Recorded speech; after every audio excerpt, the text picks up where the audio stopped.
ស្រីបំផុតទាំងនេះឥឡូវនេះយើងមកដល់កន្លែងមកកន្លែងទៀតហើយដែលជាតំបន់ទេសចរដែលគេថាជាអូសៀនមួយហើយនៅទីនេះគឺជាប់បាត់សមុទ្រតែប៉ុន្មានការរៀបចំគឺគេរៀបចំអត់ស្អាតប៉ុន្តែឥឡូវនេះយើងមើលសភាពជាក់ស្ដែងដោយសារតែដូចជាធ្វើយូរឆ្នាំដែរហើយកន្លែងអ្នកkiaនេះគឺល្បីមែនទែនអ្នកដែលគាត់មកចិនមកលេងនៅប្រទេសចិនគឺកម្រនឹងរំលងទីតាំងនេះណាគឺគាត់តែងតែមកថតរូបដោយសារតែកន្លែងនេះគឺថតរូបស្អាត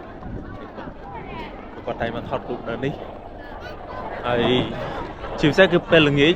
គឺបរិយាកាសល្អដូចនៅមាត់សមុទ្រកំពង់សោមអញ្ចឹងនៅពេលល្ងាចគឺខ្យល់បក់មកពីសមុទ្រមកគឺត្រជាក់ស្អាត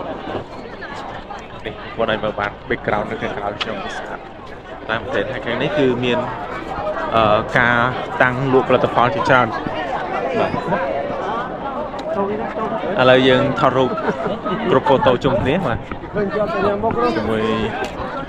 ក្រុមងាររបស់យើងដែលយើងមកជុំគ្នាបាទគាត់ចូលមករូបរោហៅប៉ាគាត់ចូលមកគាត់ចូលមកទៅណា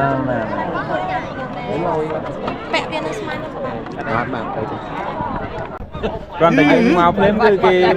មកស្វាគមន៍យើងធ្វើបេក្ខសាមកគាត់ចូលមកដូចវី